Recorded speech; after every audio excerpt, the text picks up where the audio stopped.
Olá, amigos, queridos, amados de Deus. Deus nos capacitou para sermos ministros de um novo pacto. E nós estamos aqui para ministrarmos graça sobre a sua vida. A minha pergunta de hoje é: onde começa o Novo Testamento? Quando você abre sua Bíblia, você lê que o Novo Testamento começa aqui. Seria isso mesmo? Mas é isso que está escrito na Palavra de Deus? Nós iremos falar a respeito disso. Em Gálatas, capítulo 4, versículo 4 em diante diz: Vindo, porém, à plenitude do tempo, Deus enviou seu Filho, nascido de mulher, nascido sobre a lei, para resgatar o que estavam sobre a lei, a fim de que recebêssemos a adoção de filhos. Então, quando veio a plenitude do tempo, Deus enviou o seu Filho amado, nascido de mulher, nascido sobre a lei. Então, a partir desse versículo, ou desses versículos, nós entendemos que o tempo da vida de Jesus de Nazaré, ele estava sob a lei. Você também pode examinar Mateus capítulo 8, versículo 1 até o versículo 4. Mas eu vou me reter ao versículo 4, que diz, o versículo 3 que diz: E Jesus, estendendo a mão, tocou-lhe, dizendo: Quero, fica limpo. Imediatamente ele ficou limpo de sua lepra, e disse-lhe Jesus: Olha, não digas a ninguém, mas vai mostrar-te ao sacerdote e fazer a oferta que Moisés ordenou para lhe servir de testemunho ao povo. Aqui conta o milagre de um homem que foi purificado de sua lepra, mas de acordo com a lei de Moisés, ele tinha que oferecer o seu sacrifício. E você pode ver o sacrifício que foi oferecido, que eram 2 aves, mais outras ordenanças que estão escritas em Levítico, capítulo 14, do versículo 4 até o versículo 32. Jesus estava na graça quando ele mandou aquele homem oferecer sacrifício para a sua cura? Não. Então, como as pessoas nos ensinaram que o Novo Testamento começa em Mateus, Marcos, Lucas e João? Definitivamente não. São livros históricos que contam a história de Jesus de Nazaré, que nasceu sobre a lei, para cumprir a lei na plenitude do tempo. Quando você compreende essas coisas, a sua mente abre para um novo pacto. No capítulo 10, versículo 5, Jesus dá instrução aos seus 12 discípulos que eles não viessem tomar rumo aos gentios.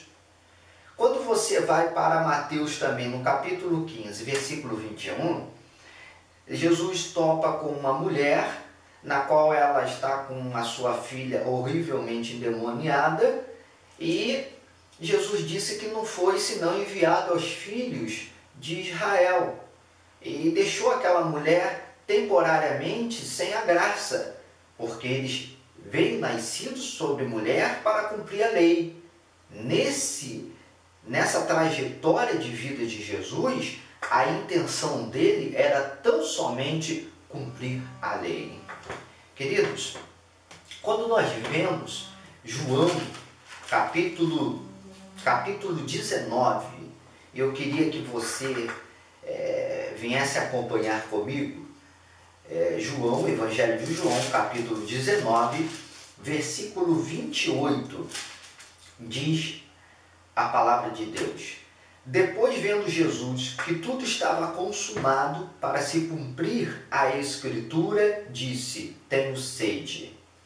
E o versículo 30 diz: Quando, pois, Jesus tomou o vinagre, disse: Está consumado. Inclinou a cabeça, rendeu o espírito. Até a cruz, a Escritura, a lei, ela estava sendo cumprida. E na cruz, Jesus viu que tudo estava consumado para cumprir as Escrituras. Ele rendeu assim o seu espírito, dizendo: está consumado. O que estava consumado? A Escritura. Agora, como você foi ensinado na sua escola bíblica, nas pregações das igrejas protestantes ou não? Que o Novo Testamento começa em Mateus. Seria isso realmente um entendimento? E o que fazer com esses versículos que foram expostos aqui, ministrados aqui para a sua vida? Quando nós aqui estamos testificando que até ali Jesus estava cumprindo a lei para um propósito maior. Ele mandava sacrificar, ele evitava de levar o evangelho até os gentios, porque os gentios seriam alcançados pelo seu sacrifício e pela graça de Deus pós-morte. Embora nós vemos a misericórdia de Deus alcançando vida gentílica, mas entenda que Deus, o propósito único de Deus é que ele viesse cumprir a lei para que o novo pacto viesse a existir. Agora, abra sua Bíblia em Hebreus, no capítulo 9,